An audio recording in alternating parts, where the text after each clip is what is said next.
Epic Gaming Night is sponsored by Tasty Minstrel Games. Make sure to check out the Tasty Minstrel podcast on iTunes, Google Play, and Stitcher. This podcast is made possible by the support of patrons like you. Thanks for your support.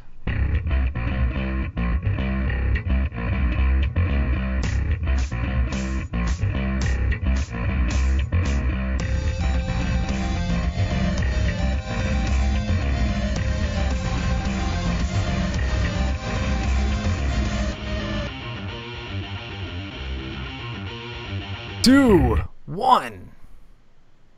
Welcome to the Epic Gaming Night podcast, a podcast about the stories and relationships board games create. I'm your host, Roy Canny, and with me, as always, is Matt. Yeah. And Rob. Hello, hello. How's it going today, guys? It's going really good. How are you doing? I was just listening to Tank about the seed belts. Oh, snap. Anime nerd's good. What is it? It's the theme song for Cowboy Bebop. Oh, really? That's awesome. Yeah. I love that song. Our intro for the podcast has a whole bunch of bassy riffs in it too. So, hype. Yep. So Bass.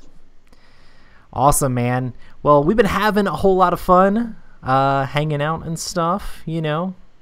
Well, we hung out on Friday. It was hangout more than game night, which was pretty cool. That was good though. We needed that. As y'all watch a movie, I take a nap. Yeah, me and Rob watched a movie. Matt really enjoyed the recliners that they had in the movie theater we went to, which was pretty awesome. It was solid. You're like, man, this movie's so great, it just puts me right out.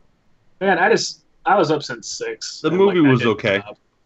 What have you gone down on your rating of it, having thought about it more, Rob? Because you were pretty hype coming out of the theater. Yeah, I've gone down. Gotcha. Yeah. Oh man, The Flash was on tonight. Oh man, better DVR it. I'm just kidding. But yeah, we got a chance to watch. What was the name of the movie? We watched Blade Runner 2049. And you guys are huge Blade Runner fans, so. Yeah. Matt's more than I, but I am a big Ridley Scott fan.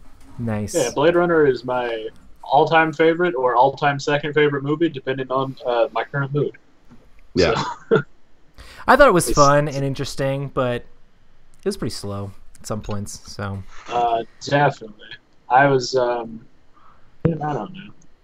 I was already really tired going into the theater, and that's not a movie you want to go see really tired because there were just certain parts where I was just like, man, we have been looking at this dude's face for at least 10 minutes.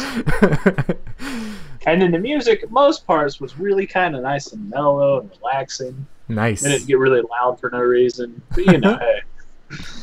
That's awesome. Cool. Well, our podcast today is going to be about essential must-own games. So we're going to do a top 10 list of games Not that we necessarily our favorite games, even though right, exactly. Some of our favorites may be on that list. And we can talk a little bit about like how we formed our own list and our own opinions about it when we get to our top 10 list a little bit. But we have several things in the news which are actually really exciting that we would like to talk about. The first one is there is an expansion coming out for Near and Far, the Amber Mines. Did you get a chance to look at this one, Matt? Because I know you were super excited about Near and Far. I didn't even know about it until I copied and pasted the show notes. Hype! So news to you. Is it coming to Kickstarter? Or it is on Kickstarter right now. God. Yeah, Red Raven was literally like, and we launched the Kickstarter. Here's the first news of the expansion. Holy crap! Hey guys, we're having an expansion. If you want to stop on by this Kickstarter we just started 10 minutes ago and give us your money, that'd be stellar. But yeah, it looks great. And Ryan Lockett's games always have amazing art, and I enjoyed Near and Far a lot. I would actually like to play through it more and get some more of the story. It's got that great storybook in it. Did you ever play Near and Far, Rob? I have not, but I've been looking at the something else that is just like blowing my mind. Oh, nice. Later in the news. Yeah, later in the news. Like I'm putting money on it right now, actually, as we speak. Trevor already beat you to it, I'm pretty sure, though. I imagine he did, but awesome. Yeah, I just I saw the notes. I was like, oh yeah, that was today. I need to do that right now. We're making Rob spend money as we speak. So That's okay, man. Anyway, so yeah, Near and Far, good game, What is it, shit? and they're doing an expansion for it. And it looks cool. I'm not sure what all adds to it. I know it adds more to the whole mining system in the game, because before you could just get like some gold and maybe some rubies by doing the mining thing, and this expands it with a whole bunch of different cards. It gives you just a whole bunch more of stuff. It looks like there's a new like storybook with like new maps and stuff like that too. So a game that could kind of be consumable because it was mostly stories. They're just adding more to it. So that's pretty awesome. Even though there's a ton in that expansion. But yeah. Cool. Well, this next one is definitely interesting. I talked a little while back about playing some Commander games of Magic. Well, Magic the Gathering is coming out with a new version that's supposed to appeal more to board game / casual format fans called Explorers of Ixalan. And it looks really weird and interesting. Basically, it's regular multiplayer Magic where you're playing all against each other, so you have the whole negotiation of who you have to attack and stuff like that. But there's this giant island in the middle of the board that it looks like the board looks like Survive Escape from Atlantis, basically, like with all these different hexagons going around. And it looks really weird, but basically the outer perimeter of it is like all these 1 mana cost spaces, and you can spend mana to flip these over, and these will add different like play conditions to the field of play. There could be all sorts of different things. I could say certain types of creatures get plus whatever, and then you can also flip some over, and then it'll be like quests, and if you do those, you'll get special bonuses. And then as you get into the land, it starts costing like more mana, and then the very center of the island costs even more mana. So if you spend mana, you can flip over these tiles, and it'll add different effects to like the entire field of play, or you might get special bonuses. Basically, like you're exploring the island as you go along. And it's just like a thing you can do if you have some extra mana you want to spend, or if you just really want to explore to see what kind of bonuses you can get. And it's just like seems like a weird and wacky way to play Magic the Gathering, and it comes with 4 decks, and some of the cards they previewed are like, those cards are actually pretty decent. So you never know with these decks that they add into these things, but I just thought it was interesting because it was a board gamey way to play Magic the Gathering. And I'm actually a little bit of a fan of these like casual formats for Magic, as long as you just aren't the guy that just doesn't draw any lands and then you just don't actually play the game with everybody else. Oh man, it really would be cool to explore the island if I could draw a land. So that's the rough thing. But yeah, so that is Magic the Gathering. Are you a little bitter about that? Explorers of Ixalan. You've been there, Rob. You know what I'm talking about. Oh, I know. I know. And I mean, you can build decks in Magic that fix that whole land thing, but the most expensive cards in the game are the ones that help fix that issue. So, woohoo! Then you just go Landbreaker and go ha ha ha ha ha. If you go Landbreaker, you have to leave the building. Is that where you like make people discard their lands? Yeah. Oh, that's me. I remember when I first started playing, there was a card that was just like, it would come out of the field and you could tap it and you just had to just discard a land from play. And I was just like, oh, that's no, disgusting. Yeah. But that was the only card in his deck like that, so I was just like, yeah. A lot of cards like that get banned just because they're just not fun. People are like, no, you just can't play with that card because it's just not fun. Cool. Yeah. But yeah, this next one is the one that Rob was super hyped about. I don't know if I'm trying to give them my money right now, and they're like struggling with it. Oh man. But this is the Joan of Arc Kickstarter. It looks so good. And this is the one we talked about this a little bit around Gen Con, because I know Rob had seen some pictures and he's getting super excited about it. And our friend Trevor played, and I got to check it out, but I didn't have enough time to actually get a game in. But it definitely looks super awesome. It's got all these tiny little miniatures, but they're teeny tiny, but they're really well detailed. It comes with 230 of them. Yeah, in the base game.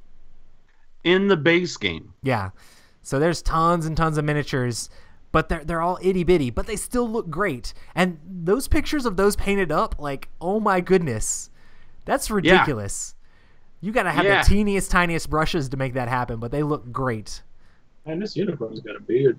I know, and the thing is, it's Joan of Arc, but there's so many crazy mythical beasts in this game.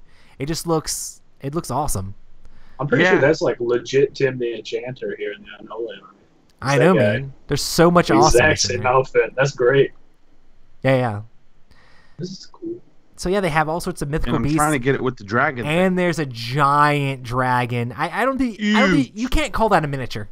It is gigantic. No, it's a baby dragon. I saw this thing at Gen Con, and it was just massive, especially when you compare it's the biggest mini I've ever seen. When you compare it, next level is a toy.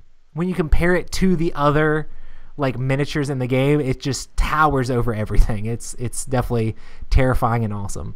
So yeah, make sure to check out the Joan of Arc Kickstarter. It looks pretty cool, and I've definitely heard good things about the game as well. So I think Trevor said he went all in. I'm sure Trevor wants me to share that on the podcast, but yeah. It comes with buildings. Yeah. It comes with terrain and buildings and all sorts of stuff, man. Solid. It looks crazy. In trees. Dude, that player board is insane. Yeah, it looks absolutely amazing. Nice. Awesome. Well, that is the Joan of Arc Kickstarter. Nah, man, you can't be that quick through it. Well, look how... Tell us about your opinions then, Rob, if you want to take a break from trying to buy it. Let me tell you guys about this game. First of all, if you're looking for a miniatures game, and you're looking for something for a price point on a miniatures game, this is something that you need to consider. So I just backed it. Now, I did it with the Big Dragon. If you do it with the Big Dragon, and he comes with like a bunch of other minis as well, it's an additional $65 if you want to do it. If you want to do it all crazy. However, they have already unlocked a ton. Not a ton. All right. Well, 6, 12, 16, 22, 28, 36, 37, 43, 47. We're already up at almost 50 plus miniatures extra added on just stretch goals alone. That's awesome. So you're talking about almost 300 minis already, and this is the day it just kicked off. In fact, it just kicked off like an hour ago. Game? The base pledge is $120. Yeah. It comes with 238 minis. Mm-hmm. I feel like that's just this becoming the ever-increasing MSRP for like games that have miniatures. Like I think that's what you're going to see Cool Mini or Not start doing. Cool Mini or Not's going to be like, all right, guys, it's 120, and it's like, you know, next year it'll be 140, and we're just going to keep on. Here's the thing. I would buy this if I had known about this before Rune Wars. I would have bought this over Rune Wars every day, because Rune Wars charges you $100, and you get 38 nice minis that you got to glue and do all this crap to and stuff like that. This. You pay $20 I don't think those two games are even comparable, though. They're completely different. More minis. And it's not even just minis. It's also terrain. Like, I freaking love that, man. Yeah. I was like, that's the things that I want. Like, if I'm playing a miniatures game, which I don't play a lot of, but, like, I want to get submersed in it. And the thing about Rune Wars and Song of Ice and Fire, unless you got the terrain that was an add-on, which this is just coming with it. I love that. Like, they've got buildings. Is this game actually like a miniature game, like point by miniatures? I thought it was more like a scenario game where you're playing through these different scenarios. To be honest, I'm probably going to play with this. 4 cows and some wagons. Oh my god! Just like I'm going to be taking a bath, going back to like when I was 4, just like having a blast with this thing. You remember like you used to play with your toys in the tub? You're just gonna bury yourself underneath all the miniatures that come in it. Absolutely. I mean, I think this is. Hey man, don't open the drain though, because those miniatures are tiny. They might slip down. I'm not gonna open the drain. I know what I'm doing. Man, I'll tell you what. I've bathed with miniatures before. For $120, Matt. Yeah. I mean, that's a deal. That is a deal. Knowing nothing about this game, what I love is there's a picture on the Kickstarter of the dragon to regular human size comparison. Yeah. Which is fantastic. Yeah. I don't even care anything about the game. I just love the scale differences because I feel like a lot of minis games, like Blood Rage. Blood Rage is a good game. Blood Rage has great minis, but I mean, basically, the trolls are 2 to 4 times the size of. You see how your small regular those little archers are next to that dragon? This dragon could eat like 5 of these things in one gulp. Like, it is insane. Now, the minis are a little bit smaller than what you're used to. It's like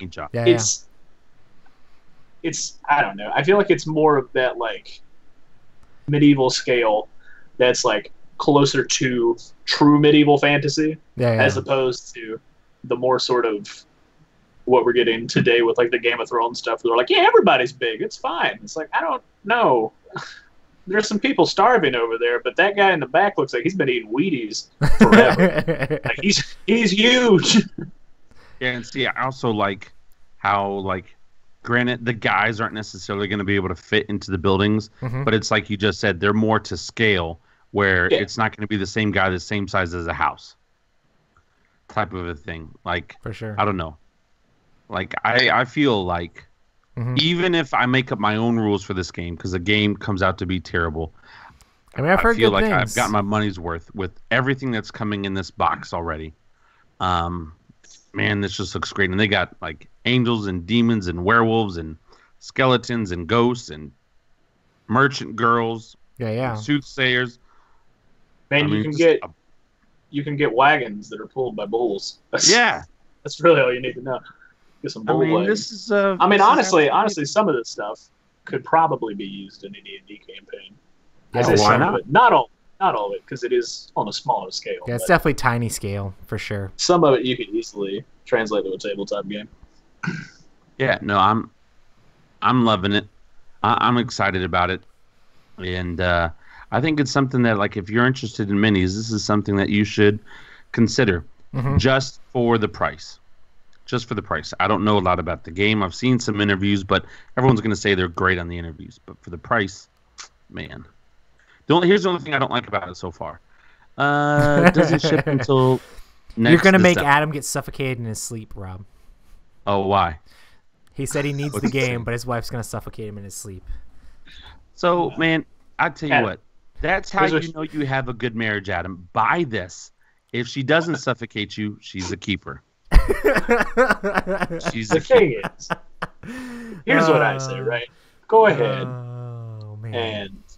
and buy it if you want. But what you could do conversely is just start up your own podcast and then do it like once a month or whatever, and then write it off as a business expense. Nice. And that's really the way to go. Yeah.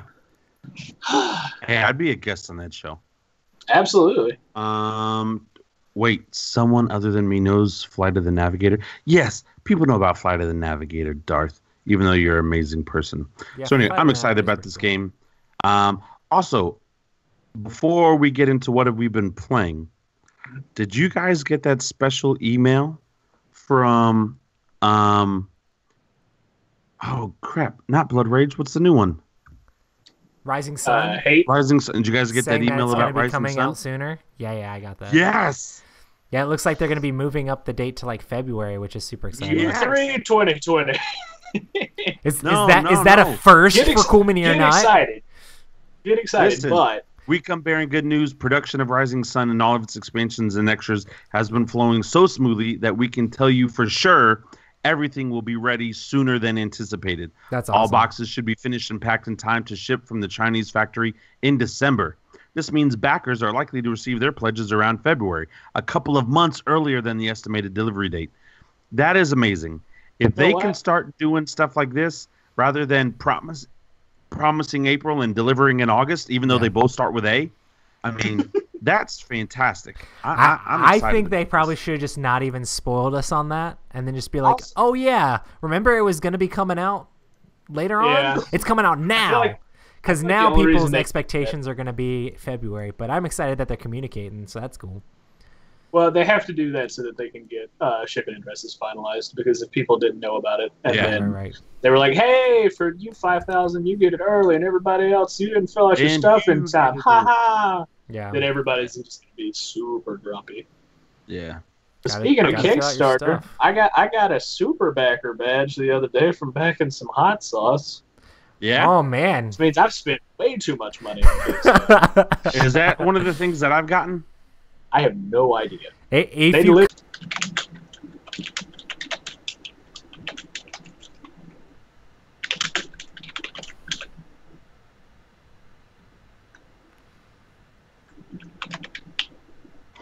Hello. Hey. Hey.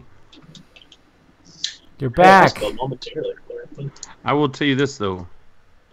Some of the yellow buttons went away on my thing, so I know that upgrade helped on my end. Nice. Are we still doing the show, or did you guys pause the show? I paused it and then brought it back up to see if it was working better. Hopefully it's working better now. Cool, so let's go back into it. Let us know, chat, if things just seem completely terrible. But yeah, you guys are awesome. Thanks for sticking with us. You're the best.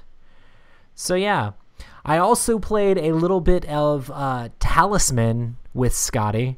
How does that work? Is it like you playing and telling Scotty what to do, and he's just excited to spend time with Dad?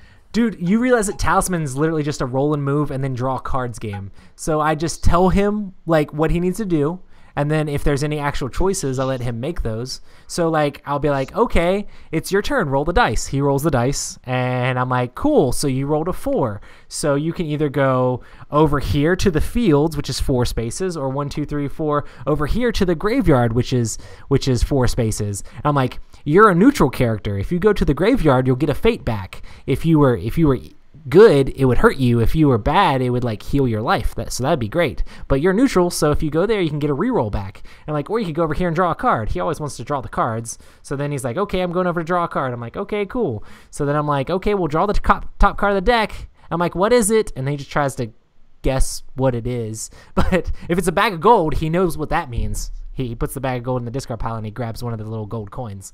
But other than that, I just read it to him and tell him what to do. If it's a monster, I tell him to fight it. If it's some crazy event, I just read it to him and we do what it does. I mean, a lot of it is me helping him do the stuff, but if there's any like choices and things like that, I help him. And then I also give him like hints. I'm like, hey man, you're doing really good right now. Like you should probably like try to go to the Crown of Command. He's like, okay.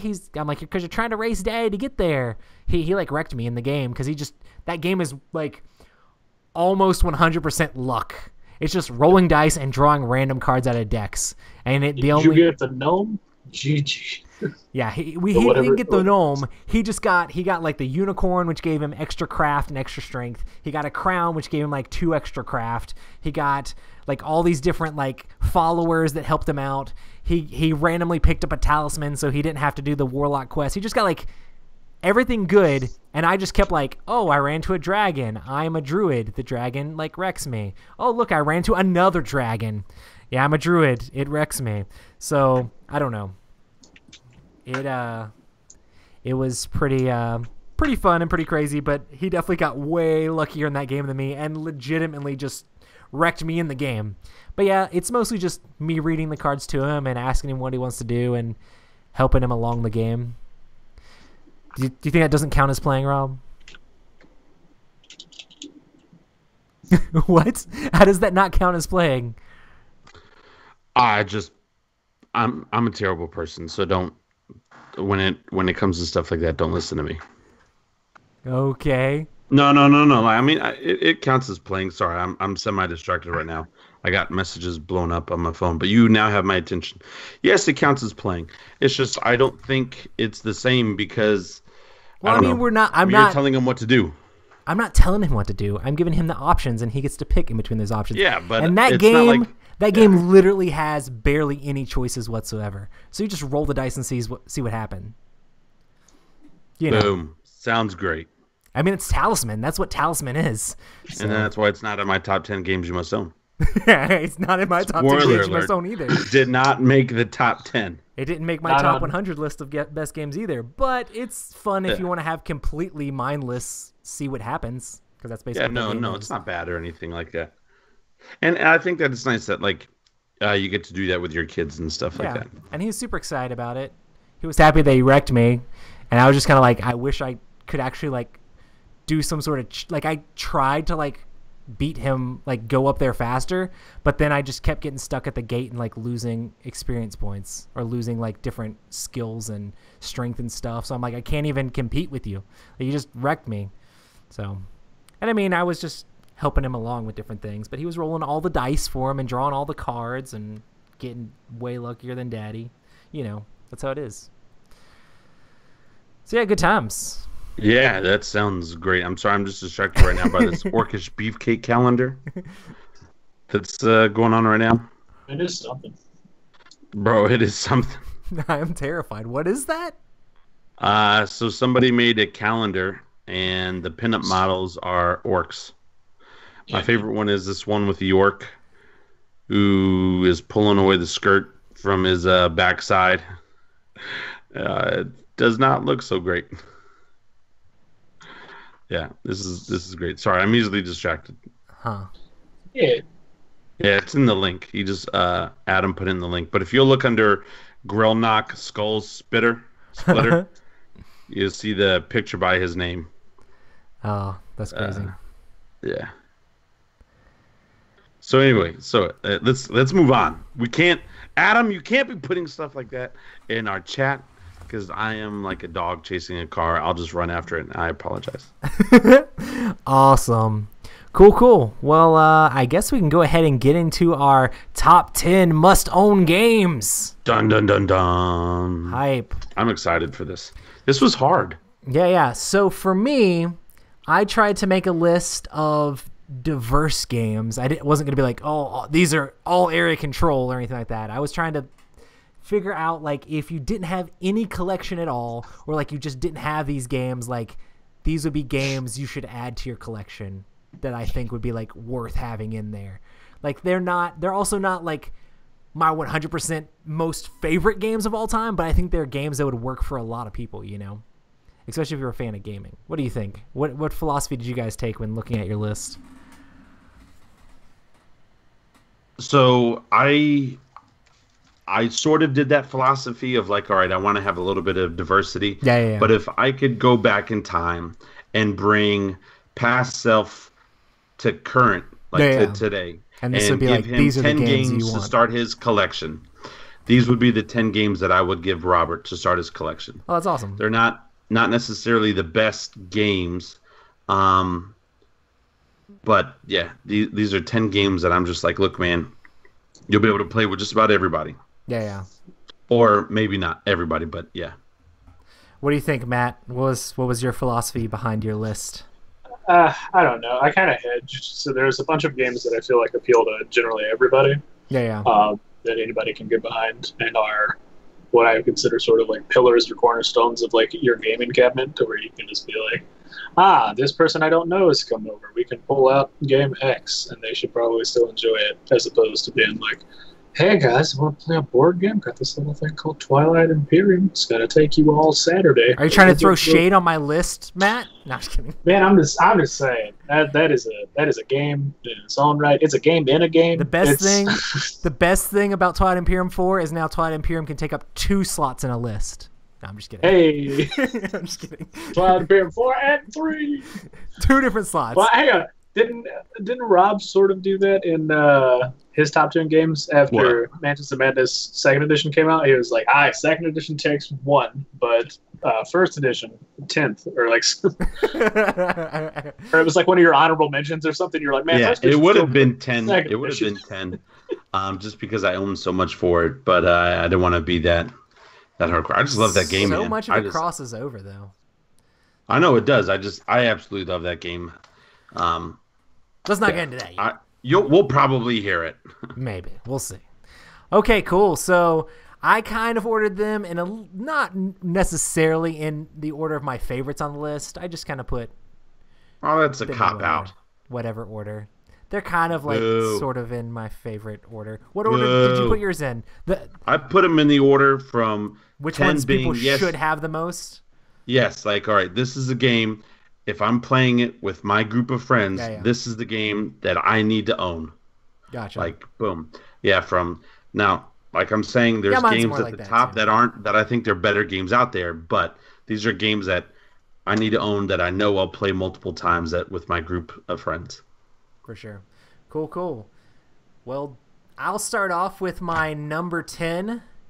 My number 10 is Codenames. Just because I think Codenames is a great party game and team game that works in tons of situations. And there's just so many different versions. So I didn't specify a specific version of Codenames, but just the Codenames family. Like, you've got Codenames Pictures. They're coming out with like Marvel Codenames now. I've heard great things about Codenames Duet that you can play like straight up 2 players, and it's very like engaging. And if you've played Codenames before, it's still awesome. Like, it's not just 100% reskinned Codenames. It's still the same game. Find out how compatible your marriage is with Codenames Duet. Yep. Well, it's also like a hardcore cooperative game, which is pretty awesome. So yeah, Codenames. It's just fun. I know a lot of people are like, oh man, if you want to play a game where you're just silent staring at a bunch of cards, but I love the thinkiness of this game and how much you have to get into your head for Codenames. So yeah, my number 10 must-have game is Codenames. It's great. Yeah. You want to go next, Roy? Matt. My weren't in any particular order, so I'll just pick some out at random. Mine is Dixit. Nice. I think Dixit is a game that appeals to literally everyone. Mm-hmm. It is just a very good game. It's very well thought out. There's a lot of other things that you can do with Dixit if you just didn't feel like playing Dixit. It's a very nice, quiet game for after your book club gets done and all the cool people are hanging out with a glass of wine. You can play some Dixit, get a little sloshed. Conversely, I don't know that it's really hardcore, but I feel like it's one of those things that you can literally bring anywhere and show anybody and be like, hey, it's a game about cards and pictures and descriptions and a little bit more about learning how your brain works. Yep, and you can learn about each other and also like call back to inside things with people that you already know, you know? Yeah. When I told my wife that I was making this list, she's like, hey, is Dixit on there? And I was like, no, I put Codenames on instead. And she's like, okay, that suffices. So, fill in the same sort of slot. What about your number 10, Rob? My number 10, now I'm just going to disclaimer this real quick. It's not number 10, but I've got a couple where it's 2 games, but they're like the same genre. And so, but anyway, my number 10 Are you going to tell us which one you think should be owned more? Yes, I will tell you my opinion, but I also have like a close second. Like if it's not that one, then it should be this one. I was going to hold those off to the end.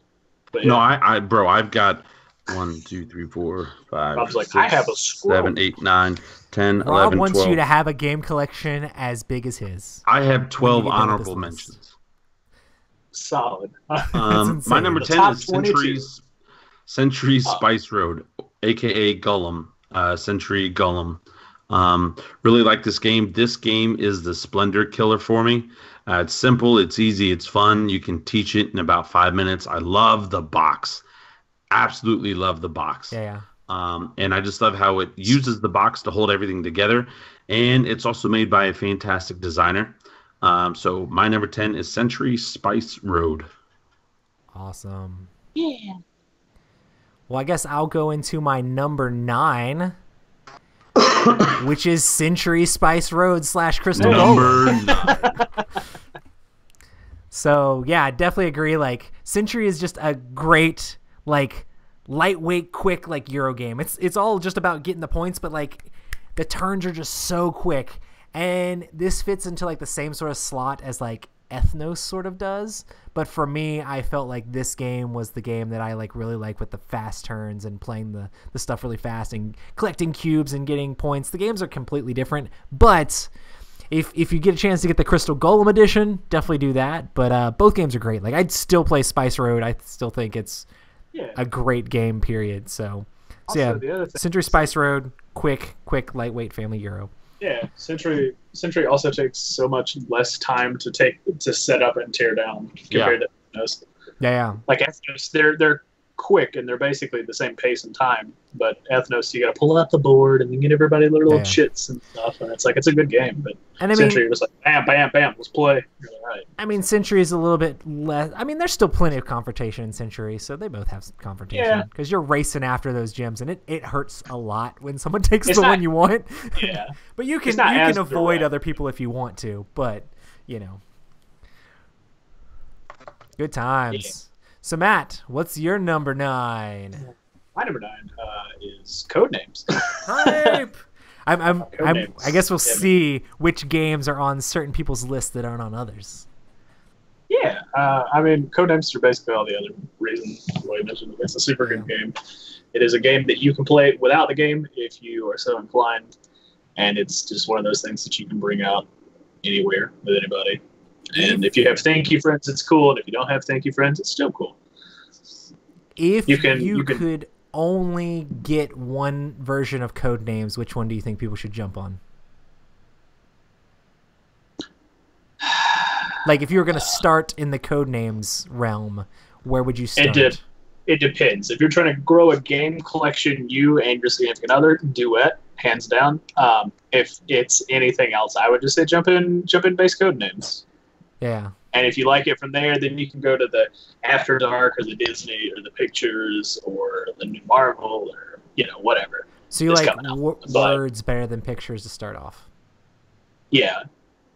Pictures isn't bad, but I feel like, again, with the game I mentioned previously, Dixit, it's words has a more sort of visceral thing. So like with pictures, you're not supposed to be able to be like, chicken, because there's clearly a chicken, but you can equate it close enough that it is sort of similar, so you might be bending the rules there. Whereas words, it's like, don't say this, and you're like, got it, solid, straightforward. Nice. Plus, you could play with Dixie cards if you get both of the games, and then you can kind of skip pictures altogether. But pictures is pretty solid in its own right. Nice. This way, you can teach some of your friends that a chicken is not a mammal. Yeah. Well, no, it lays eggs. Yeah.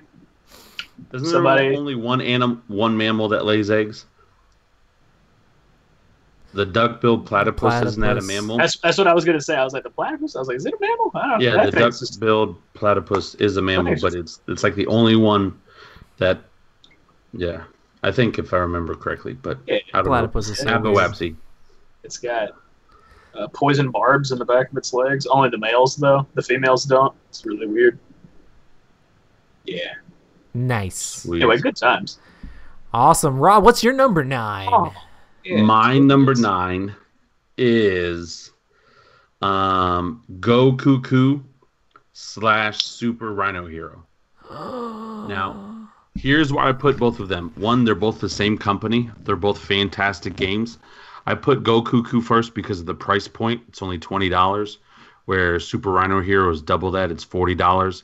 However, I don't think Super Rhino Hero is double the game, but I do think it's a better game.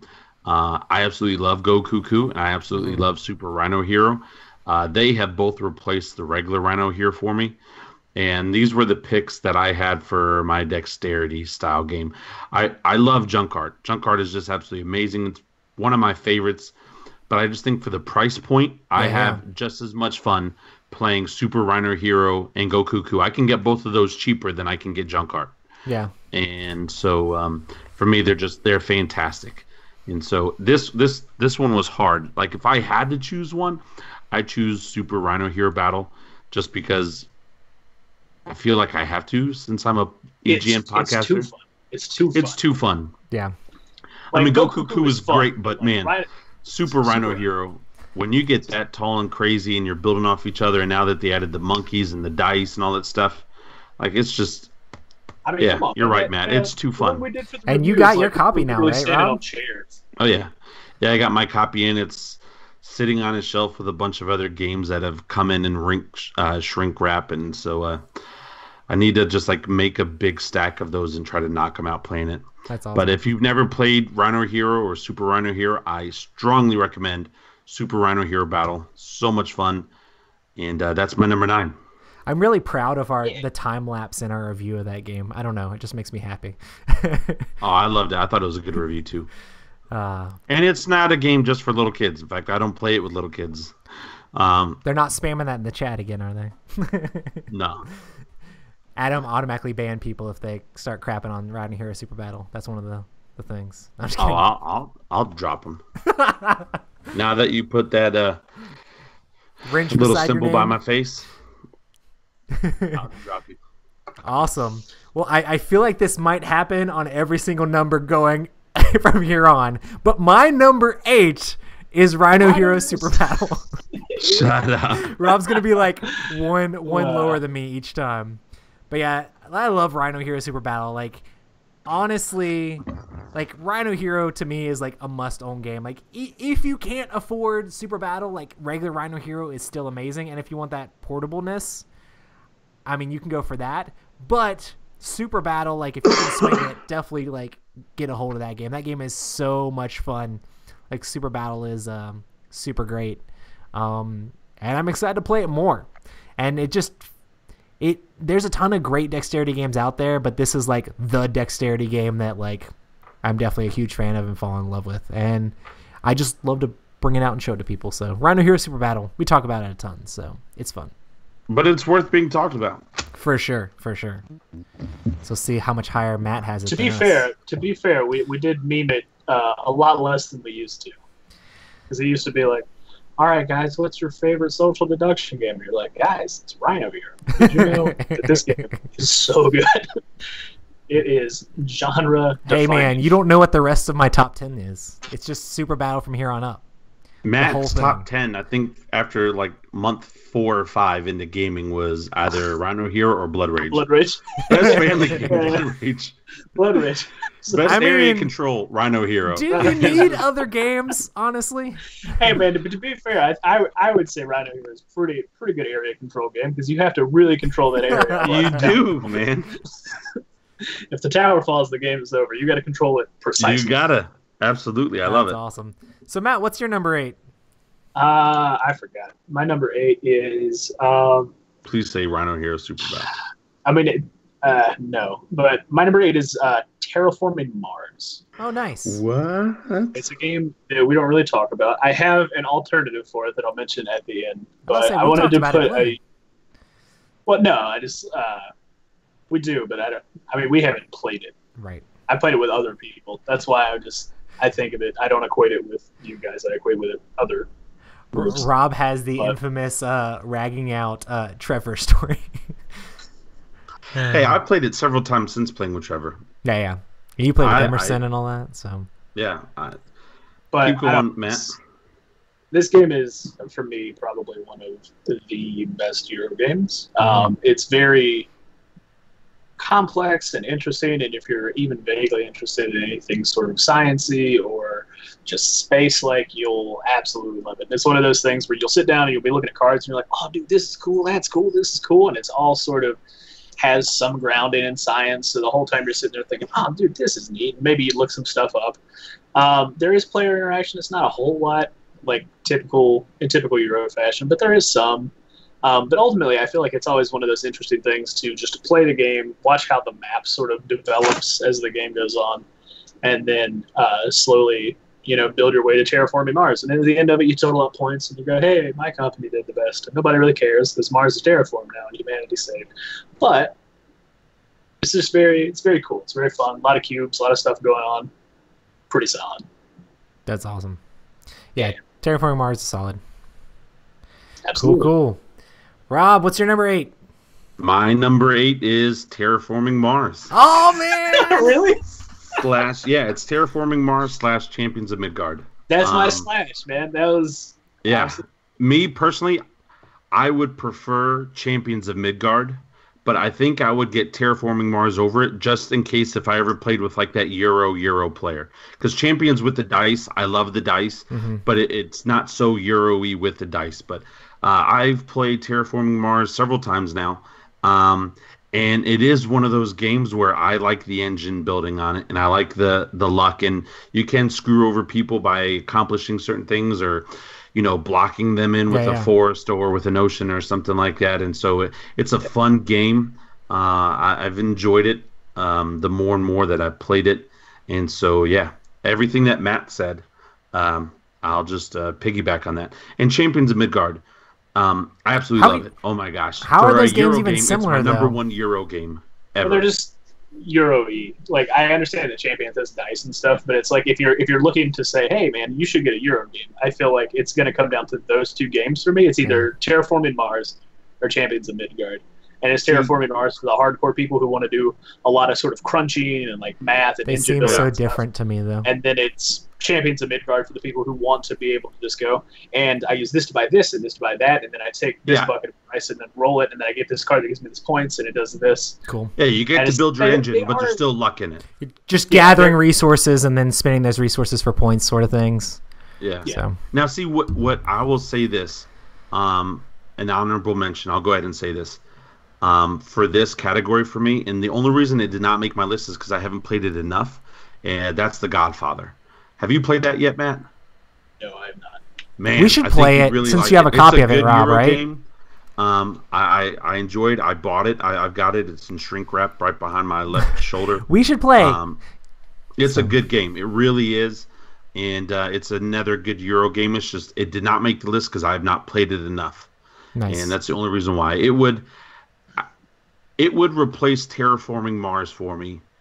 One, because I like the theme, and it's got a more of a gotcha type of a thing to it than Terraforming Mars. But still, Terraforming Mars, solid game. Stronghold Games, they make good games. And so, sorry, I'll shut up. That was my number 8. Yeah. Awesome. My number 7 fills in the social deduction game slot. And this is by far my favorite social deduction game of all time. And that is Deception Secret Murder Hitler. at Hong Kong. So Deception Murder at Hong Kong is a great game where you have one player who's a forensic scientist and they're trying to give clues to the other players. And we just had so much fun playing this game. And I feel like if we ever have enough people and someone suggests Deception Murder at Hong Kong, it's going to be very rare that I say, no, we shouldn't play that, because it's just such a great game. I'm really excited to see what all the expansion adds to it with some new roles and a bunch of new clues and things like that. So, but yeah, definitely amazing, great social deduction game, Deception Murder Hong Kong. Yeah. Matt, what's your number I'm 7? not going to say anything because it may come up later. I figure it probably will. My number 7 was Deception Murder Hong Kong. Hey! Murder Hong Kong. It's yeah, it is probably my favorite social deduction game. It's definitely in the top 3. I feel like Secret Hitler and One Night 1 minute Werewolf roll around constantly. But Deception it reigns supreme in that it has a lot of other things that those games don't, that mitigate and take the game in a direction that sort of elevates it from just the usual point fingers and then try to guess what somebody else is The whole doing forensic based off scientist their role is just behavior. awesome. So Yeah, it's such a good game.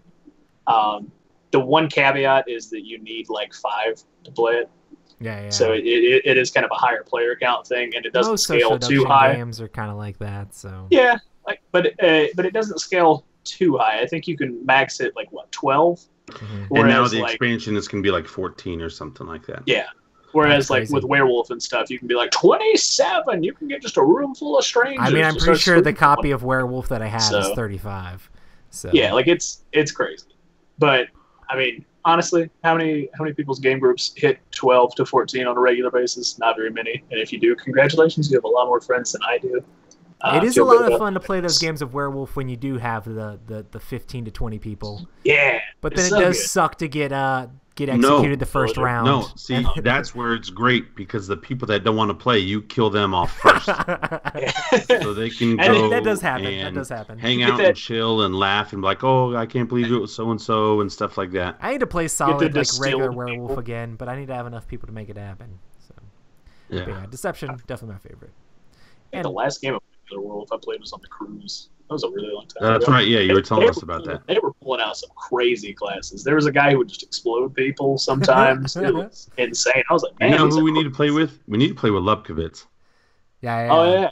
He's a huge werewolf guy. And see, I do that whenever I'm usually the GM. I'll come up with crazy stories on how people died. That's awesome. That's one of my favorite parts. So Rob, what's your number 7? My number 7 is Wits and Wagers / Telestrations. Okay. I will also say this is the last number that has got like a dual threat crossover, but I was thinking for party games, I absolutely love both party games. If you had to pick one, if I had to pick one, it would probably be the Wits and Wagers Vegas edition. That should be coming out soon, or just Wits and Wagers. Only reason is because you can play and you can add teams if you want to make teams to add more people into the game, where Wits and Wagers comes with either 6 or 12. Now I have the party edition where it comes with 12. But they're both fantastic. Every time I do like a game night at church, or I'm playing with like brand new people, and there's always like some silly people in the group, I bring these games. One, just to hear how off their numbers are when they're guessing stuff on Wits and Wagers, and then 2, how terrible they can draw on Telestrations. Have an absolute blast. So for like party game, Wits and Wagers / Telestrations. Nice. Yeah, Telestrations is ridiculously Matt, solid. You need to quit typing if you're going to type terrible stuff like that. I'm telling you right now. That will not fly. Well, it's just no. personal opinion. It's not. It's a broken game. Last time we played, you stayed in the basement doing nothing. Podcast listeners have no clue what you're talking about. We'll talk about it later, but it is not a better game. Yeah, we will. However, though, I do want to get the new one at the Boulder's Gate, the Betrayal at Boulder's Gate. Adam, can you ban Matt from the chat, please? No, I'm just kidding. No, because Matt's also I mean, I can fix that. No, I'm just kidding. Just kidding, Matt. Just kidding. Number 6. Number 6. So I don't think this game will be on either of you guys' list because I think you've only played it like once each. But I have played the crap out of this game, and I absolutely love it. I played it a ton at Dice Tower Con. And out of all the small box tiny games, I think Tiny Epic Quest is a game that just fits great into that like adventure like style game, but also fits into that tiny game too, where there's just a ton of stuff in that box. I mean, it is a little bit of a table killer because you have to lay all the different locations and areas out, but it's a fun game, and I've played it over and over again. It's just awesome, like, trying to get the quest and with the item meeples and, like, all the upgrade. And, I mean, maybe I have a little bit of nostalgia for the aesthetics of the game, but I feel like a lot of people will really enjoy how this game plays and trying to figure out where to run around. It's got the whole follow mechanic with the movement and lots of press your luck in the night phase. So if you haven't checked out Tiny Epic Quest, I think it's a great game that a lot of people should have in their collection because it's just fun in a tiny box. So yeah, it is. I think it has usurped Tiny Epic Galaxies for my favorite Tiny Epic game. Yeah, it's definitely my favorite Tiny Epic game. So Rob's just mad that I wrecked him in the game. I'm sorry, Rob. I didn't mean to sour your taste. I'm not shaking my head no to you. It has nothing to do with you. I think is it chat? Me and Rob are having an argument in it's chat. In right chat. Now. We'll get to it whenever the game comes up. Don't worry about it. And I will say this though, we'll hash it out Roy. You didn't necessarily wreck me. I know I didn't wreck you, but I know you're a little bit. I had never played before. I was jumping on you a little bit. You only beat me by a couple points, and my favorite part is you were picking on me. I know. Like, honestly, I had to, because if I wasn't picking on you, you would have wrecked me. Yeah. And I had never played before, but honestly, anyway, I'm every shaking my other head time no I played the to game, other people that are on the show and in chat right now. Every other time I play Tiny Epic Quest, I've just been like super nice, like, oh, you're going over there to get that, I won't bother you, or oh, you're going over there to do that thing, oh, I'm not going to try to like race you to that. Everything Rob tried to do, like I was trying to get there before him. Oh man, it was pretty big. You only did it on the turns where your turn would end before mine, and so we completed at the same time, but because your turn ended before mine, you could be like, oh, and I'll take that. You can spend like extra power to try to move your guy along faster, and I tried to time it just right so that I was wasting enough energy so that I could get there first.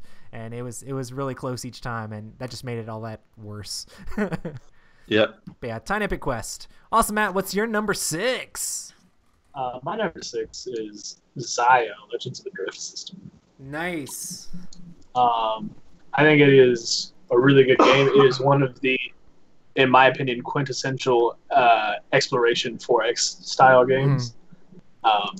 It's just really good. Like, it's just, and especially with the new expansion where you can play it by yourself, you could literally sit down, have your own space adventure, maybe with your friends. It's a bigger game. It's going to take a little bit more time. It's definitely more involved. You'll probably need like a more refined sort of friend group for it, but it is such a good game because I mean you just sit down and you're like, yeah, this is gonna be a good time. And I don't know, it just, like, I was trying to think of like big overarching sort of space games, Mm-hmm. and like Twilight Imperium was there, and I was like, I think that's a little too much for most Right. people. And then you move on to Eclipse, and you're just like, that's also too much for most people. Yeah. And then, so I just settled on Zaya because Zaya is sort of a best of both worlds in terms of big space game where you can just do whatever you want. Yeah. I love Zaya, and it is in my top 5 games of all time. Like, I think it's great, but I don't know if it's going to be like a must for a lot of people. For me, 100% a must-own game for my personality and the games I like to play. So it's going to be on your list? It's not going to be on my list. I feel like probably the cost was a big thing for me, and it's a grand game. It's a big But you old game. just said it's a must-own for you. For me. But it's not on your list. But it's not on my list because I was trying to do essential must-own games for everybody sort of thing. So I think it's one of those things that if you're trying to get a collection together, it is sort of large. So maybe play it, and if you honestly, like it, if you've played a lot of these games and you feel like you like that Ameritrash, like pick up and deliver, like crazy epic story of a game that Zaya is, definitely make sure to check it out. But it's a big one, and I love it. The next expansion they should come out with some Crosswords cards. Nice. That just over the top. I'd be like, yes. Even more events. Here we are. Awesome, Rob. What's your number 6? My number 6 is Ethnos. I picked number 6 as my essential game. 1, price point is great. Yeah. 2, the speed of the game. It's a quick game. It really doesn't last long. It's not so much a filler, but if everyone's played before, it can be a filler game because you can go through it rather quickly. It's not a complicated game to teach, and I love take that type of games, and when I'm trying to go for all dwarves and people take the dwarf from the pool of cards, and it's a lot of fun. It's trying a lot to of jump fun. on other people's area and passing and how them. It builds up. And so for the only bad thing about that game is the artwork. I wish they would re-theme it, reskin it, something. They really dropped the bucket on it, but besides that, it's a lot of fun. It's a really good game. Really good game. My number 6, Ethnos. Nice. Awesome. So my number 5 kind of fits in a cooperative and a deck building category for me. And this is a game that I love and just have tons and tons of, and that is Marvel Legendary.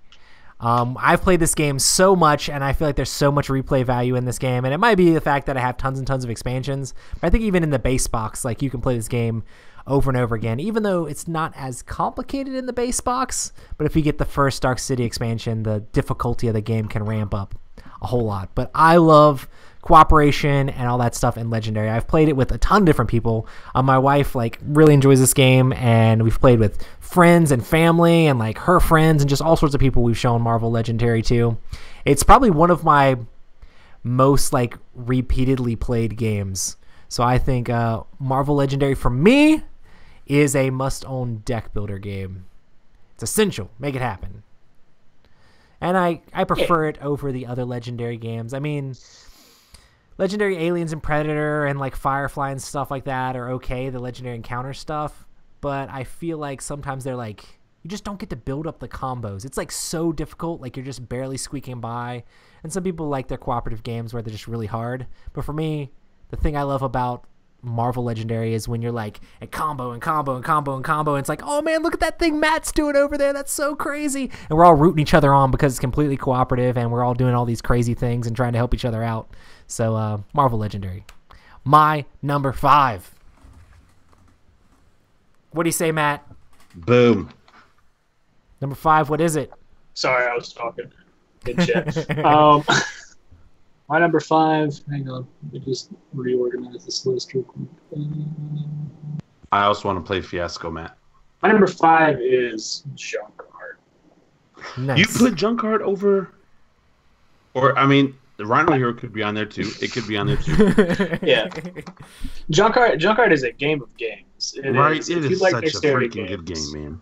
Yeah, if you like dexterity games, it's great. And the thing that really makes it a must-own for me is the sheer amount of not only just replayability from the fact that just like, oh yeah, build a tower, fell down, oh no, try again. But it's just like, hey, are you bored with this? Let's try the cooperative one. Yeah, there's 12 different versions together. of it. There's just so much in that box, and it is kind of prohibitively expensive, but they did come out with the plastic version recently, so you can go with the plastic version, which I think is like $35. I don't know if the plastic one is the plastic one even out yet. I think it's just announced. The plastic would be thought I tough. saw it Do you know what the MSRP is for that? I think it was like $30 as opposed to the $80. That's ridiculously different. Yeah, I was talking to one so of the much guys lighter, from too, Pretzel or whatever, because he was talking about wanting to get us to look at the plastic one. I was like, we love the regular one. Like, we'll take a look and see the difference in them. So, yeah. Tell them to send it to my house.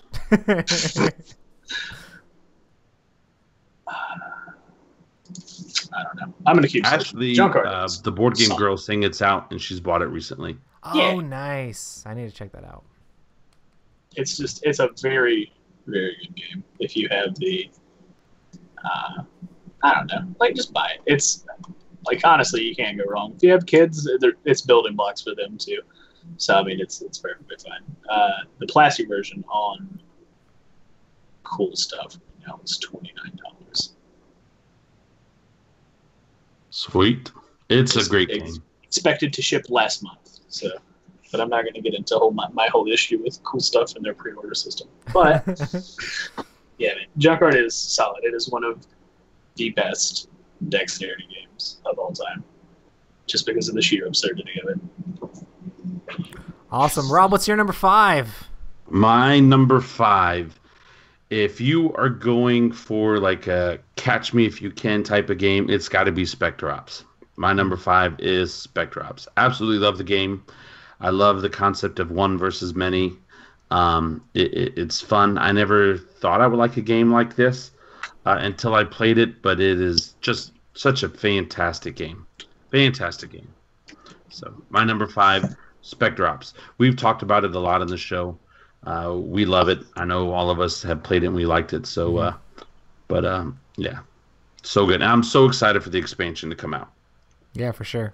They've officially announced the expansion now, so it wasn't just leaked.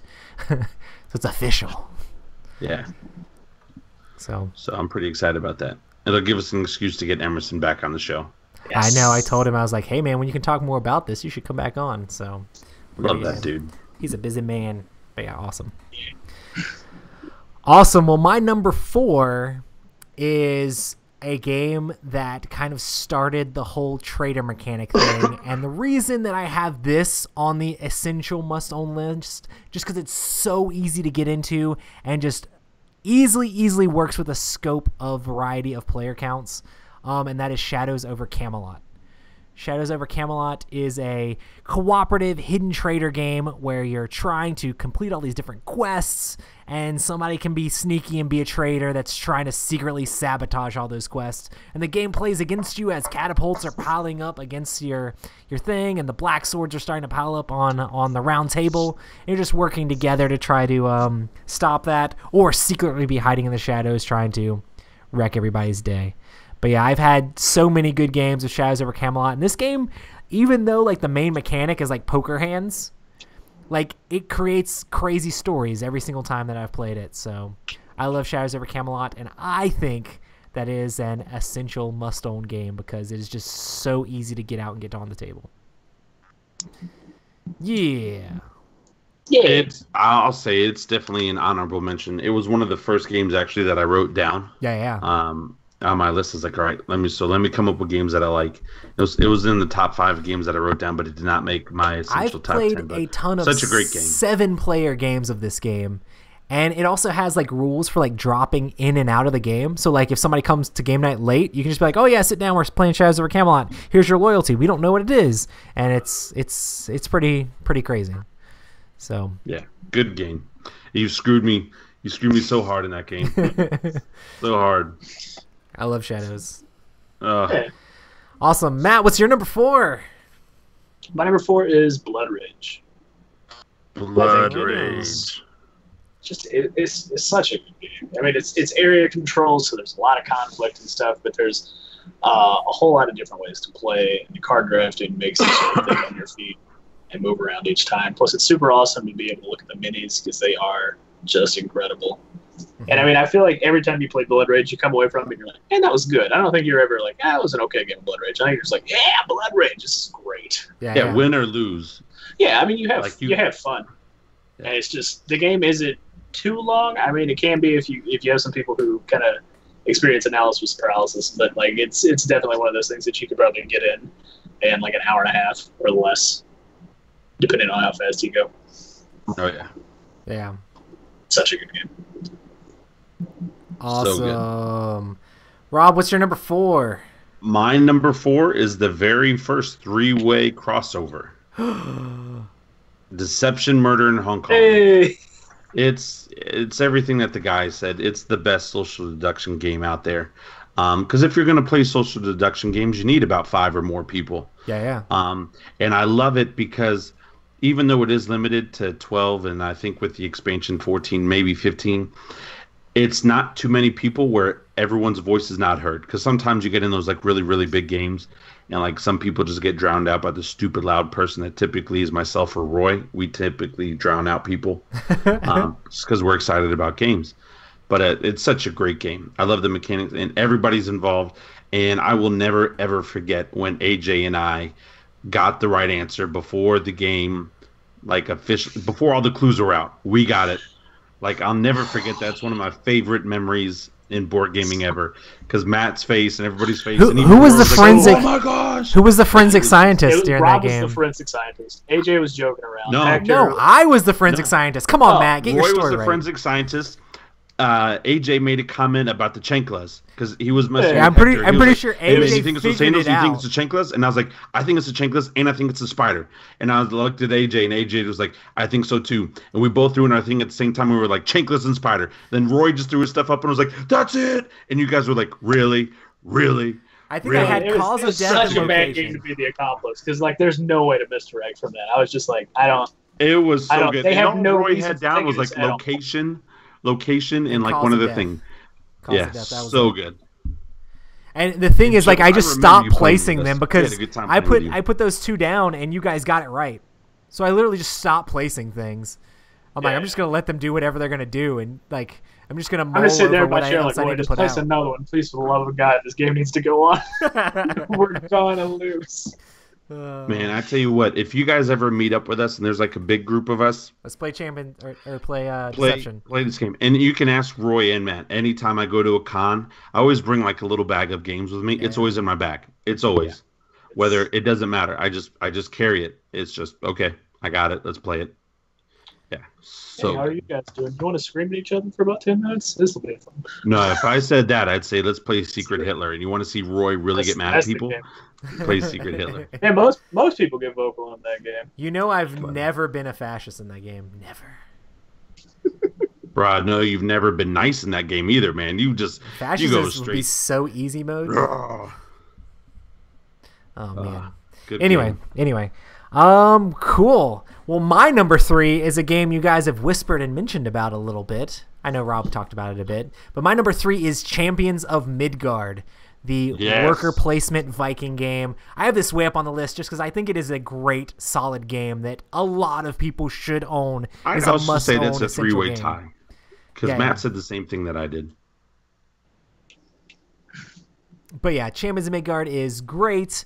And you're doing all the worker placement, getting your Viking dice, and going out on all these different missions to fight off monsters. It is a worker placement Euro game where it definitely has all that sort of stuff with your resource gathering and figuring out how to get more workers and things like that, but also has the excitement of rolling the dice and trying to make sure you send enough people out there. And now with the expansions, like, sometimes you want your guys to die. You're like, man, I really need some of these guys to die so I can claim this specific reward. There's like no downsides to like your guys getting killed off half the time. And it's just great. There's just so much stuff to do in the game, and definitely a beautiful looking game, and definitely a fun worker placement game. Definitely the top of the list for worker placements for me. And that is Champions of Midgard, my number 3. Yeah. Hype. Matt, what's your number 3? Boom. My number 3 is Rhino Hero and Rhino Hero Super Bundle. Hype. Our other It's- crossover. What's that? I've never heard of it before. I'm just kidding. Well, let me tell you, it's a game about a rhino, and he really wants to be a hero. So your goal is to build up stats by killing monsters in dungeons. And I don't know. No, man, it's take cards, build tower, hope tower doesn't fall over. It's great. I don't know. We talked about it a bunch on literally almost all of the first 50 podcasts that we did, and in this one too. It's just a solid game. It's Rhino Hero, the original, is very good. It's very cheap. Yep. Pick it up, play it, give it a go. If you like it, maybe splurge on Super Battle, and then fall in love with this entirely wacky, crazy card building contraption you've got going on with monkeys. That's meant for and 5-year-olds other stuff. too. Yeah, it's so good. That's what makes it so great. I mean, I feel like a lot of things like that. It's meant for 5-year-olds or fairly drunk adults or just non-drunk adults. But boy, are you going to have a good time with everybody. The top of the age goes up to 99. If you're 100, you can't play.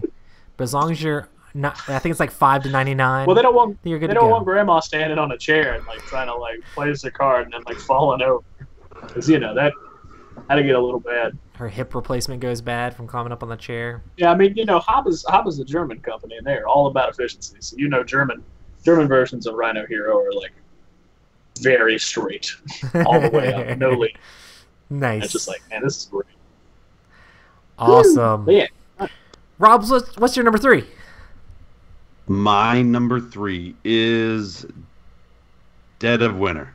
Nice. I really like Shadows over Camelot, but I just think Dead of Winter is a better game. And for essentials for me and in my group, I gotta have it. I own all the stuff for Dead of Winter now. I need to play the War and Colonies since I have the Long Night and Dead of Winter. I want to play it.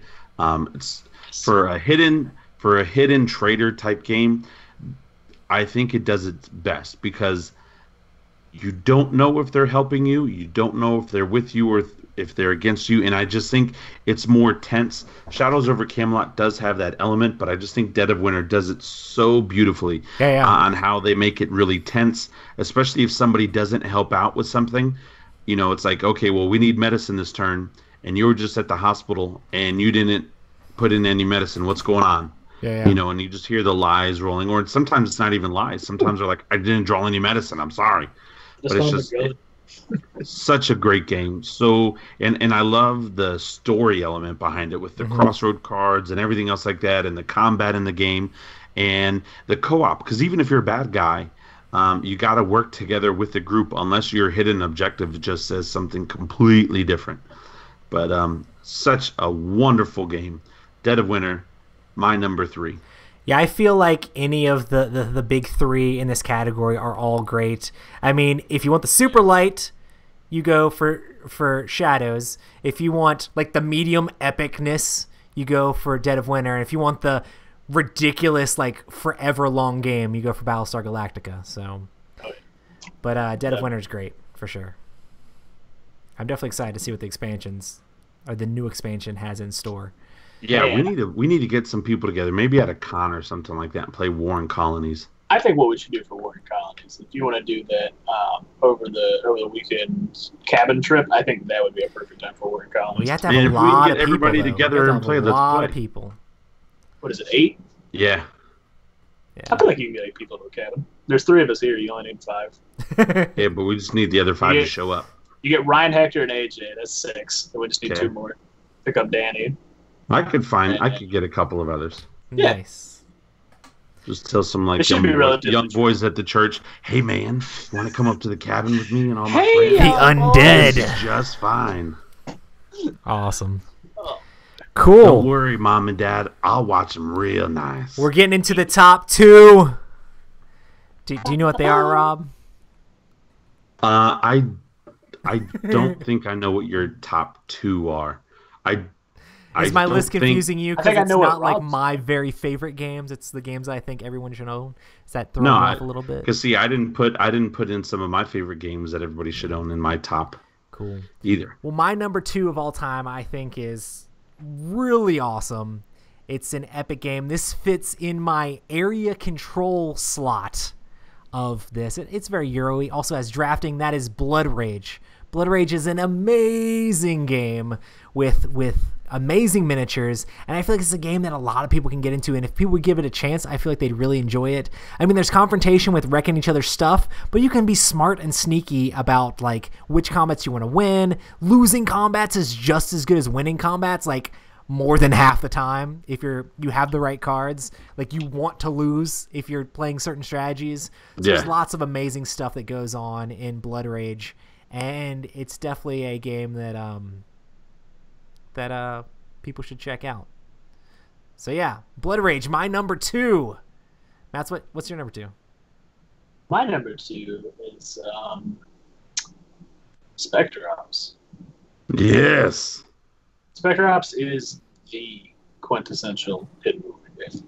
Yep. I don't think there is another one that even comes close to being as good as it is. It is tight. It plays well. There's like, I mean, it feels good. And it's like there is like a small amount of downtime where you have the hunters who are sitting talking. I think he's here. I think he's there. But it's almost always kept to a minimum because somebody moves or does something to get a little bit more information, and it's just you're edging closer. And then the guy who's on the run is just like, all right, yeah, this is great. This is doing just wonders for my blood pressure. This is stellar. So good. Oh man. But it's such a fun game, and it's like if you ever just want a game where it's just like run from your friends, don't get murdered while they chase you. I mean, it's basically just a game of tag, but conceptualized in a way that is so much more elegant and like, lots of great special abilities. Yeah, there's just so much going on, and then the expansion's going to have so much more coming out, and I can't wait to see what's going to happen with it. But it's going to be stoked about a new map. Yes. Stoked about all that new stuff. map, new characters on both sides. There's so new many items, man. new equipables. So much. A dog miniature. Come on. Yeah. Yeah. Awesome. Rob, what's your number 2? My number 2 is Mansions of Madness. Number 2? Mansions of Madness, 2nd edition, and/or 1st edition is my number 2. It is an absolutely amazing game. I remember just about every single game of it that I've ever played. I love the concept of it. I'm not even like a big murder mystery person or like mystery solver type person, but for some reason this game, I just feel so immersed when I play that I can forget about everything else. Yeah. And I absolutely love the game, Mansions of Madness. And I love that, especially in the 2nd edition, how it's all co-op and everyone's trying to work together. And it's one of those big games that I feel like I can even pull out for new gamers, because it's like, look, you're not alone. I'll help you with this. You can make, decisions if you want, but if you need some help, I'm right here with you. And everybody just that I played with it has really enjoyed it and liked it. And so it's such a great game, And even just the core box itself, even if you didn't get the expansions, it's worth it. With the replayability, you've heard myself and Roy talk about how we played other games earlier, and how it's not always the same, how the app changes it up. Like I love the ingenuity of Fantasy Flight Games, constantly just making their products better. So my number 2, Mansions of Madness. Sweet. Mansions of Madness is definitely great. It's up to my number 1. My number 1 is a game that everyone has already mentioned, was solidly in each of your lists. My number 1 game that I have on my list as a must-own game is Spectre Ops. Yeah. Wow. It's that good. I love the hidden movement and everything in Spectre Ops. I feel like it's a great 2-player game, it's a great 3-player game, and it's a great 4-player game. I feel like it's a game that you should just own it. Like, if you are interested in like the puzzly aspect and like the sneaking around aspect, it gives you, it's just a great game, and I'm a huge fan of Spectre Ops, and people should definitely check it out more. I know we talked about it a lot already. I'm definitely super excited about all the stuff that the expansion's going to add. But when I was thinking about like the number 1 game that I think people should own and have, Like it's spec drops. I know it's crazy that there's like people out there that are not as much into it, but just for me, I think that it's great and more people should definitely play it and check it out. So spec drops, my number 1. Done. Boom. Solid list. Matt, what do you think? My number 1 is a game that's also already been mentioned. But it is Dead of Winter. Nice. It is an absolutely phenomenal game. It is, not only is it just like, man, it's a trader game where everybody's sort of friendly, and then there's one guy who's just like, yeah, but I'll stab you in the back. It's a game that fills the room with tension basically from the moment go, and it does not let you go until it is over. Like, you are just there, you're riveted. It is a solid game. Like, as soon as those secret objective cards get passed out, it's like, screw you. Yeah. You're the traitor. Here we go. I don't trust Here you. we go. Why did you smile when you read your card? Why did you smile? Like, it's done. All I had to do was have Saints Madison in the game. It's fine. But it's just like, that game. And the other thing that like makes it so good to me and elevates it so much more than a lot of other games is the crossroads cards and the mechanics that those employ, because it adds so much depth to the game, to the characters, and to everybody playing it. It gives you just so much going on. Man, I don't know. It's good. It's good. Try it, buy it, play it. There's 3 different sort of standalone things now. You have the base game, you have the Long Night, which is a standalone, and then you have Warring Colonies, and it's just so good. It's so good. Warring Colonies, you do need the other ones, but or one of the other ones. Or you need 2 copies of the other. You either need 2 copies of Long Night or 2 copies of Dead of Winter, or one of each. Yeah, it's just one of those things that it's one of those games that anytime you pull it out, you're like, man, this is gonna be fun. This is gonna be great. I'm gonna enjoy myself. And it's just tension filled from a moment ago. Yeah. We need to play that game again. We do. Yeah. It's been a while. Did you ever play with us, Matt, when we did the Long Night? No. I own the Long Night, but I still haven't played it. Yeah, we need to play, man. You guys need to bring these games over. Let's do it. We have not played Warring Colonies yet, Ashley, but we will. And if a lot of reviews have not been done on Warring Colonies, we should do one. I know. We need to make that happen. We got to play it, though. Yeah. We'll get some people together. Literally, if we just like play it, we can like make it happen. I found that it's easier if you just stipulate a weekend and go, hey guys, 22nd, this is what we're doing. If it sounds interesting to you, show up or RSVP. Nice. Cool. I might have to do that. Just be like, hey, this night or this day or whatever is Dead of Winter Day. Let's do it. Let's do it. Awesome. So I think I know what Rob's number 1 is. Yeah, what do you think? Go ahead and guess. Is it a one favorite game of a Mr. Gay? It is. Nice. It is. My number 1 game is Blood Rage. If I had Blood Rage when I first came into board games, my life would be so much different. And I say that to say I would have bought in all of the games. Like, this game, every single time I played it, except for the one time at Gen Con that I played, every single time I've had an absolute blast playing this game. And one of my favorite mechanics ever. Like, if I had to choose one mechanic, it would be area control. This is that perfect area control game for me. I love the draft. And, like, I've played the game dozens of times, and I still get excited every time I read the cards.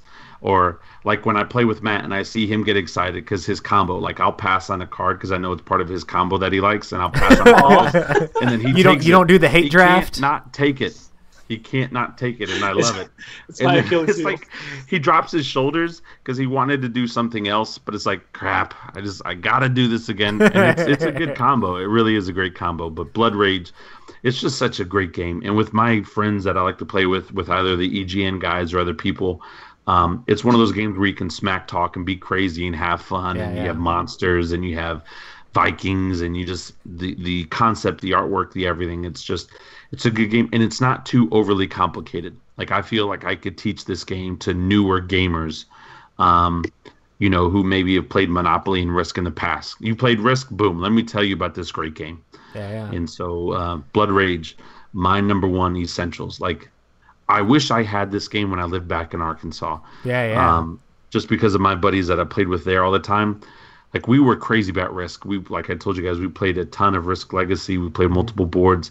We would go ham over this game. Like I could just see everybody just flipping out over this game. So Yeah, such a blast. definitely my number 2. So I'm right there with you. It's like one of the best games. According to people to have me, in their collection. we had 5 crossovers where all of us 3? picked the same What are one. those 5 games? Read them off real quick. Rhino Hero, Champions of Midgard, Spectre Ops, Deception, Murder in Hong Kong, and Blood Rage. I can see that. That's par for the course for Epic Gaming Night. Yeah. It's pretty par for the course. I was gonna say this is a very skewed sort of list because we all have a lot of like Similar tastes. Yeah, I was surprised Rob actually picked Terraforming Mars though. Man, it's a good He's game. played it I several really times. enjoyed it. I've only It's a played good it game. once, I just so and I actually Right, did pretty it's good. fun. It is a lot of fun, especially once you get that engine. And to me, it's not even so much about building the engine, but I love the idea and the concept of it, especially, Yeah. Not to get too crazy or not even political or anything, but like as we're getting to an age where doing that game is becoming more of a reality. Is there a SpaceX card in the game? No, but I mean, just like, I think there Should might be. be. But like by There 2030, should just they're wanting literally to be send an people to Elon Mars. Musk card How in the awesome game. is that? Like, Yeah. and so What it's happens just, when you it's draft all of Elon that Musk? just gets me excited about the game. It's like things that we only dreamed of, we're now doing. Like, science has gotten so crazy, we're probably going to make a monster. There could be a small Godzilla coming up one day soon. I mean, there's something coming out of Chernobyl that's just Man. been sitting there baking for all those years. Like, something's going to happen. All I want is just like a really small like pygmy elephant that I can have as a pet. I think that would be the best if science could get on. Matt that just would wants be- people to bioengineer pets for people. Absolutely. Can you think of what type of home defense Hey. that'd be if like somebody like breaks in and all of a sudden it's just like I sell Would it- houses would it to still a have lot of tusks? scientists. I'll leave. I sell houses to a lot of scientists here in town because there's actually a big science and research development. And I will tell you this, Matt. If you make me some of those personal pizzas, I will give you the names of a couple of people that actually work with animals. Oh, Start putting Yeah. your requests to them. I put Ethnos down in my group, Walt. Ethnos was number 6. Do you guys want to talk about any honorable mentions that you had? Here We can talk the about. ones I have so far that we've talked about are Champions, The Godfather, Telestrations, BSG, and I'm just going to throw in Sheriff and Nottingham because I feel like it's a Nice, game yeah. that a lot of people would really enjoy, and it's definitely something that they should play. It just, for some odd reason, surprisingly did not make any of our top 10s. Yeah. I but think it it's is- solid. Yeah. I've played it a bunch, and sometimes I don't necessarily be like, I need to play that now. Like all the things on my list, I would gladly just play right now. Yeah. So, Absolutely. a game that I really wanted to put on there, but I didn't, was Above and Below / Near and Far. They feel so similar, but I just like feel like the storybook and the lightweight Euro-y feel of those. It's just like a great game. I don't know. You haven't played either of those, Rob, have you? No, you guys didn't invite me. We should play Above and Below. I have Above and Below. I'd love to play Near and Far with you, but I don't have it. Near. Matt needs to get on the Far, Kickstarter. I mean, I'm not trying to encourage you to Kickstarter. wherever you I've are. literally been looking at it the entire podcast. So Nice. So it might happen. I'm just like, this is neat. This is great. Oh, man. But yeah, those games are awesome. I think you'd actually really like them, Rob. I mean, Above and Below is pretty Euro-y, but it has like the whole storybook like from Tales of the Arabian Nights. Yeah. But it's actually got a game with it too. I'll ask Lee to bring them because they're coming for Thanksgiving. They're going to be here for about a week. Nice. And him and his family, they play him and like him. Awesome. So, Dude, man, but Lee gets a bunch of my- games. That's awesome. Lee's got his collection is pretty huge. He's got a bedroom of games. His son moved out, and so he turned his room into a That's how to do it, closet man. of board games. Shout out to Lee. Well, no, it is good. Shout out to Lee. Every Sunday they do family Sunday game day, and so I'm happy for them. That's awesome. They all get together and play games. Here are my honorable mentions: Tales of the Arabian Nights, Game of Thrones. I love Game of Thrones, but I don't think it's for everybody, so I want to say Yeah. it's essential. That's how a lot of games are for Shadows me. over Camelot, Resistance / One Night Ultimate Werewolf, Risk, Zombicide, The Godfather, Ashes, Rise of the Phoenix Born. If I was going to put in a card game, that'd be my card game. Yeah. Star Wars Rebellion, especially now that the movie's coming out, I'm just like super crazy hype. Love that game. It's a big game though. Run, Fight or Die. If you're just looking to press your luck, love that game. Run, Fight or Die. Crazy amount of minis that come in that game. Summoner Wars. Love Summoner Wars. Yeah, Always for had a sure. blast with Great that. 2-player game. Yes, it is. Axes and Allies. And then Ticket to Ride. Nice.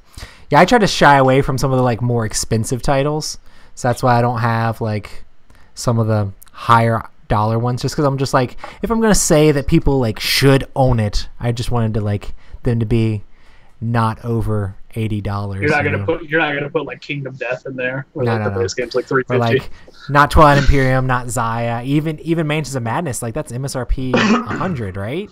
So yeah. It gets pretty expensive.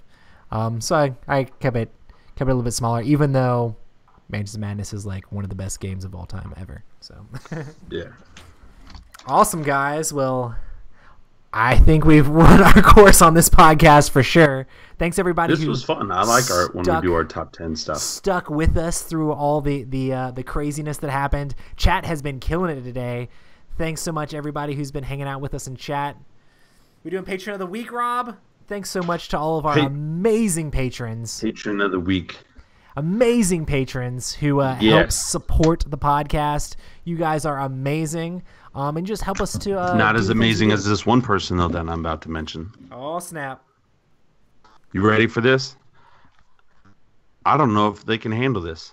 Can you handle this? I don't know if you can handle this. What was that? Was that Destiny's Child or Beyonce who sang that song? Because I know who Beyonce was thinking about when she sang the song. She was thinking about Pascal Saron. If you are not the most interesting man in the world, just by your name, if that's not you on the new commercials, then we need to replace that guy with you. That is a freaking awesome name. It's either Pascal or Pasquale, whatever it is. You are freaking amazing. Your last name is Saron. I just go around saying Saron. Bro, if I were you, you know what I would do? I would start a bubblegum line, and just so that way everybody could just be chewing on Saron. What's in your mouth? You got some of that Saron in your mouth? That is such a freaking awesome name. Bro, you're just sitting there chewing on some Saron. What'd you do today? Man, I'm just, man, Saron, you taste so good. And I'd walk around and say, you bet I do. You bet I do. And then smack him in the face, especially if it's a dude. Spit me out. You ain't chewing on me. Tell you what, man. Pascal, we appreciate you. Pasquale, whatever your name is. We love you. We truly, truly do love you. We cannot tell you enough how much it means to us that you are helping out with the Patreon. You're absolutely amazing. I'd let you smack me in the face, Pasquale. If you ever saw me, now don't tell me first. Don't just walk up to me and smack me so I can at least brace for it. But you have a freaking awesome name, man. I greatly appreciate it. And you know what? When somebody's giving you a hard time, like if your boss is yelling at you tomorrow or something like that, you walk right up to them. And you say my name one more time. And as soon as they got done saying Saron, boom, smack them in the face. You'll have to find another job, but it'll be worth it. It'll be so worth it. And if you need references on your resume for the new jobs, you tell them to put my name down because I'm going to take care of you. I'm going to tell them that you speak multiple languages, that you are tall and handsome and beautiful. And if you're short, it doesn't matter. You are gorgeous and you are amazing just however you are. And we love you regardless. We don't care. Whatever you look like, whatever you do, you are awesome. And we appreciate you. And you know what? I'll come give you a personal privatized tour of our wood chipping cologne factory. And we may even start a new bubblegum line on the new addition we're doing on our factory. Because now we have 10 CEOs. I think all the other patrons are CEOs of our wood cologne factory. So we'll start a bubblegum line. You'll be the president, CEO, CFO. You will be the freaking man. And if you're a woman and your name is Pasquale, I love you. I think you're beautiful. And I think you're amazing. And you tell your husband to shut up and to make you a pie. You tell him to get in the kitchen and to clean it first and then make a big dinner, then clean up after dinner. Because that's what men, that's not fair. Men, you need to treat your ladies right. And if your lady is named Pasquale Saron, you better do whatever she says. There's a blessing. That little angel is just sitting there putting up with you. You better shut your mouth. You don't deserve her. You are beautiful. You are gorgeous and you are amazing. And we love you. We love you long time. Pasquale, Pasquale. Pasquale. I love you. Awesome. Thanks so much to our amazing patrons. If you'd like to support Epic Gaming Night or become the patron of the week, make sure to check out patreon.com/Epic Gaming Night. Always doing exciting stuff over there. And we did our game of the quarter and had awesome stuff with that. So looking forward to the next quarter when you guys get to pick another game. So we'll be putting the poll up for that soon. So yeah, awesome guys. I wonder what's gonna happen if they ever pick like a super Kickstarter exclusive game and they're like, hey, the seventh continent. And you're like, oh. Yeah. If we can't get it, that makes it a little bit more difficult. I try to incentivize them to be like, hey guys, pick something that's actually obtainable that you would like us to review. I would love to review Seventh Continent though. Like, Hero Quest. Yeah, no, it's got to be something something new obtainable that we can buy. Yep. We do have a little bit of caveats. Make sure to check us out at Epic Gaming Night on Twitter and Instagram. We're posting things we're excited about. Also, make sure to check out our stuff on the Dice Tower with Favorite Game Fridays and reviews and things like that. And thanks, everybody, for checking out the show. You guys are amazing. You guys are amazing. Every single one of you. And if you haven't been a patron, we still love you anyway. We appreciate you getting involved and talking in the chat. Yeah. We keep coming back for you guys. But we love you long time if you give us that money, though, for real. Though. Especially all the people that are in crazy time zones that are completely different from ours. It's really awesome. And yeah, like the board game girl, Ashley, you are freaking amazing. Yeah. She's at work right now in Australia, so I will not tell on you because I don't want you to get in trouble unless your job lets you listen in to us. If that's the case, that's awesome. But we appreciate all of you guys. You're the best. We do this for you. Yeah. Awkward silence. Yeah. It's cool. Yeah. Awesome, guys. Thanks, everybody in chat. I guess I'll shut this thing down. You guys have been hilarious and crazy. Mwah. Hi. Love you guys. You're the best. And hey, everybody go back Joan of Arc. I know I backed that game and I want to unlock some of this crazy stuff. Awesome tiny meeples. Or miniatures, not meeples. I also love all of you who just lurk and listen to the show. Yes. And I love the time that we're finally going to get together to like really hang out with Adam. We need to set this up, fly down the family, come hang out. We'll do like a whole weekend thing. It'll be a blast. Invite him to the cabin. We'll do work on his. Bro, you're welcome to the cabin right now. You tell me you're coming right now. I'll say, Mom, get out of the cabin for the weekend. Adam Sparkles coming. Hype. Sparkles. All right, see you, everybody. Peace. Nope, we're not leaving just yet. Don't low. I'll never let go. I'll never let go, Jack. I'll never let go.